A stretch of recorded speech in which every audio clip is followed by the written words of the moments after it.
Assalamualaikum warahmatullahi wabarakatuh. Perkenalkan, saya Indah Okta Putri, NIM 118230056, Teknik Geomatika ITERA 2018. Kelompok 6 pendaftaran tanah RB bersama teman-teman saya akan menjelaskan informasi singkat terkait pendaftaran tanah. Sebelum itu, apa sih pendaftaran tanah itu? Pendaftaran tanah menurut PP nomor 24 tahun 1997 pasal 1 ayat 1 adalah rangkaian kegiatan yang dilakukan oleh pemerintah secara terus-menerus, berkesinambungan, dan teratur, meliputi pengumpulan, pengolahan, pembukuan, penyajian, dan pemeliharaan data fisik dan data yuridis dalam bentuk peta dan daftar.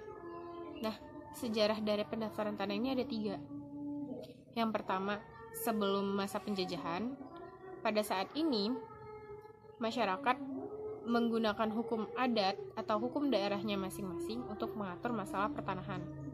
Yang kedua, era penjajahan. Era penjajahan ini terbagi lagi menjadi 2. Pada masa kolonial Belanda. Pada masa kolonial Belanda ini, VOC mengeluarkan plakat yang bernama Dewan Hemraden dengan 16 pasal terkait kadaster, pajak, dan batas. Lalu mengeluarkan Undang-Undang Stadtblad tahun 1870 nomor 55. Yang kedua, pada masa penjajahan Jepang. Yang mengatur masalah pertanahan adalah Jawatan Pendaftaran Tanah di bawah Departemen Kehakiman. Nah, yang ketiga, era UUPA sampai sekarang, mengakhiri masa kolonialisme, pluralisme, dualisme, tepat pada saat keluarnya Undang-Undang Pokok Agraria, tepatnya 24 September 1960. UUPA nomor 5 tahun 1940 yang mengatur masalah agraria. Setelah mengetahui pengertiannya, sejarah singkatnya, apa sih tujuan pendaftaran tanah ini? Tujuan pendaftaran tanah itu telah diatur dalam UUPA pasal 19 ayat 1, yakni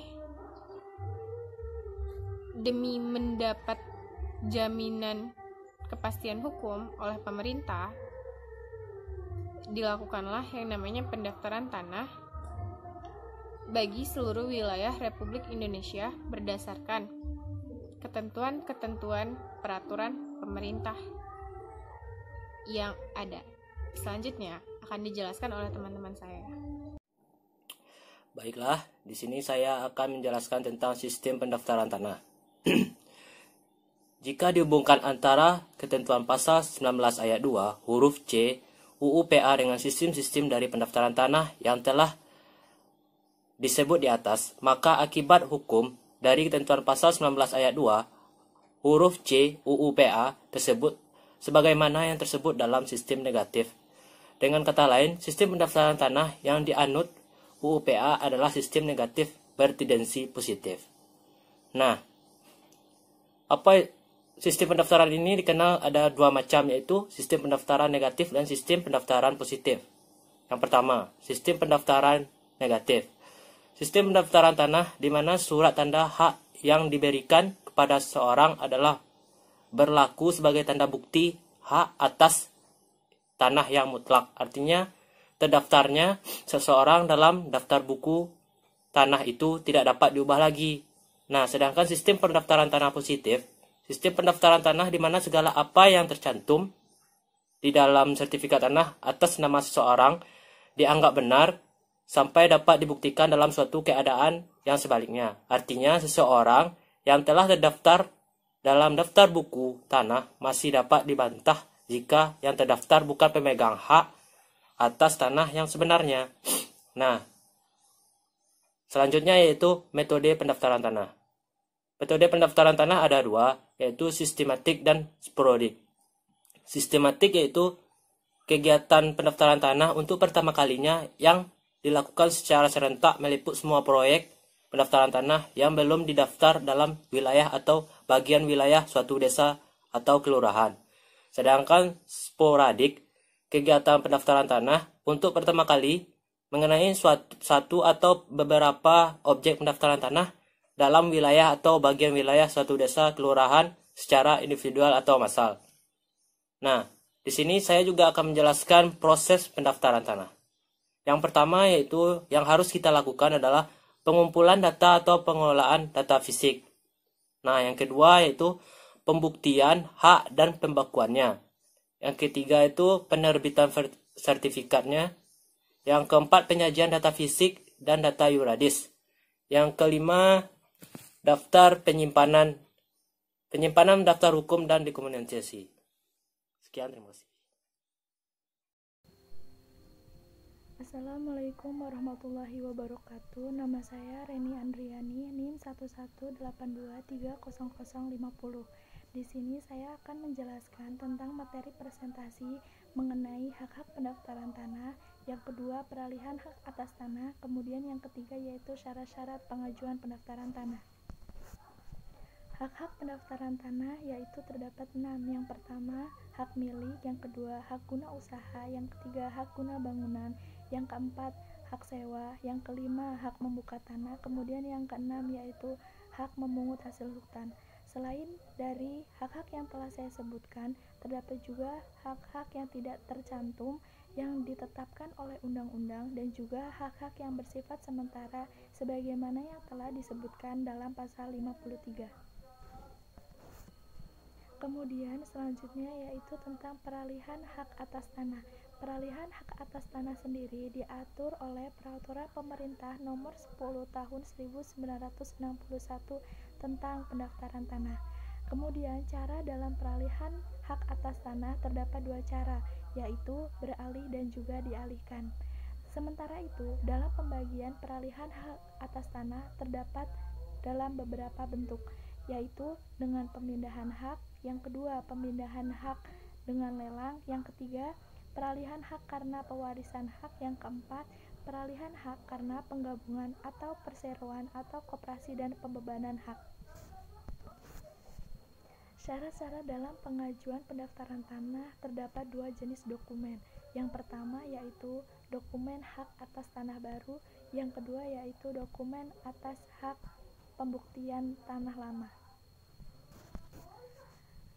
Dokumen hak atas tanah baru yaitu tentang penetapan pemberian hak dari pejabat yang berwenang. Yang kedua yaitu asli akta PPAT yang memuat pemberian hak tersebut. Yang ketiga, hak pengelolaan dibuktikan dengan penetapan pemberian hak pengelolaan oleh pejabat yang berwenang. Yang keempat, tanah wakaf dibuktikan dengan akta ikrar wakaf. Yang kelima, hak milik atas tanah satuan rumah susun dibuktikan dengan akta pemisahan. Yang keenam, pemberian hak tanggungan dibuktikan dengan akta pemberian hak tanggungan. Kemudian yaitu dokumen tentang pembuktian hak tanah yang lama, yaitu tentang yang pertama akta hak egendom, kemudian yang kedua surat tanda bukti hak milik yang diterbitkan berdasarkan peraturan Swapraja, kemudian petuk pajak bumi atau land rente girik pipil, kemudian akta ikrar wakaf atau surat ikrar wakaf yang dibuat sebelum atau sejak mulai dilaksanakan peraturan pemerintah nomor 28 tahun 1977, kemudian risalah lelang yang telah dibuat oleh pejabat lelang yang berwenang, yang selanjutnya surat penunjukan atau pembelian kafling tanah pengganti tanah yang diambil oleh pemerintah atau pemerintah daerah. Di atas merupakan materi presentasi yang telah saya jelaskan. Saya mohon maaf bila banyak kekurangan atau materi yang kurang jelas. Wassalamualaikum warahmatullahi wabarakatuh. Perkenalkan, nama saya Dwiki, NIM 118230052. Di sini saya akan menjelaskan sertifikat-sertifikat atau dokumen yang bisa menjadi bukti pemilik hak atas tanah. Yang pertama yaitu hak pemilik atas tanah berdasarkan UUPA. Selanjutnya pemilik hak pemilikan atas tanah atau suratnya yang diterbitkan oleh Peraturan Menteri Agraria tahun 1959. Selanjutnya yaitu surat keputusan yang diberi oleh pejabat pemerintah. Selanjutnya yaitu akta pemindahan hak yang dibuat yang ditandatangani oleh kepala adat, kepala desa ataupun kelurahan. Selanjutnya yaitu akta pemindahan hak atas tanah yang dibuat oleh PPAT. Selanjutnya itu akta ikrar wakaf.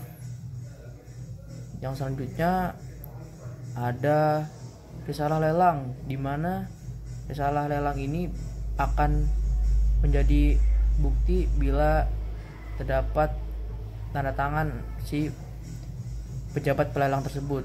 Selanjutnya yaitu ada surat penunjukan kafling.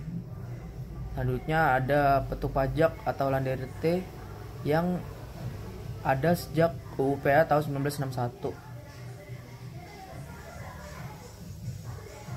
Selanjutnya surat keterangan pajak bumi. Surat keterangan pajak bumi atau bangunan. Dan masih banyak lainnya. Untuk sertifikat ada 3 pembagian, yaitu pemecahan, pemisahan, dan penggabungan sertifikat. Pemecahan sertifikat serta pemisahan sertifikat itu sebenarnya sama. Namun bila pemecahan, akta yang lama tidak berlaku. Sedangkan yang pemisahan, aktanya masih berlaku. Intinya kedua hal tersebut sama. Tanah yang bidangnya sama dipisah-pisah. Selanjutnya untuk penggabungan tanah, yaitu beberapa tanah yang berbatasan digabungkan menjadi satu, dibuat satu sertifikat yang sama. SK dibagi menjadi 3. Yang pertama yaitu permohonan SK, yang kedua permohonan ralat SK, dan yang ketiga perpanjangan atau perbaruan SK. Selanjutnya yaitu undang-undang dan peraturan hukum. Itu ada 2 yang berlaku di Indonesia. Yang pertama yaitu Undang-Undang Nomor 5 Tahun 1960 tentang Peraturan Dasar Pokok-pokok Agraria. Yang kedua yaitu Peraturan Pemerintah Nomor 24 Tahun 1997 tentang pendaftaran tanah. Selanjutnya yaitu sanksi pelanggaran pendaftaran tanah, dapat berupa didenda, dipenjara maupun penarikan sertifikat. Sanksi tersebut tergantung dari pelanggaran yang telah mereka perbuat. Assalamualaikum warahmatullahi wabarakatuh. Nama saya Revi Zamani, NIM 182308082. Di sini saya akan menjelaskan poin tentang penentuan batas wilayah pertanahan. Penetapan batas wilayah tanah yang sudah dipunyai dengan suatu hak yang belum terdaftar atau sudah terdaftar tetapi belum ada surat ukur situasi atau surat ukur situasi yang ada tidak sesuai lagi dengan keadaan sebenarnya, dilakukan oleh panitia adjudikasi dan pendaftaran tanah secara sistematik oleh kepala kantor pertanahan dalam pendaftaran tanah secara sporadik berdasarkan petunjuk batas oleh pemegang hak atas tanah yang bersangkutan dan sedapat mungkin disetujui oleh para pemegang hak atas tanah yang berbatasan. Penetapan batas bidang tanah yang akan diberikan dengan hak baru dilakukan sesuai ketentuan sebagaimana dimaksud pada ayat 1 atau penunjukan instansi yang berwenang. Adjudikasi adalah kegiatan yang dilaksanakan dalam rangka proses pendaftaran tanah untuk pertama kali, meliputi pengumpulan dan penerapan kebenaran data fisik dan data yuridis mengenai suatu atau beberapa objek pendaftaran tanah untuk keperluan pendaftarannya. Luas maksimum kepemilikan tanah tidak lebih dari 20 hektar. Dan saya akan menjelaskan poin tentang penyebaran informasi pendaftaran tanah. Penyebaran informasi mengenai pendaftaran tanah sangat baik dan sangat detail karena dapat dilihat pada media informasi mengenai pendaftaran tanah sangatlah banyak dan juga detail di website atau di undang-undang yang mengatur pendaftaran tanah. Sekian dari saya, terima kasih.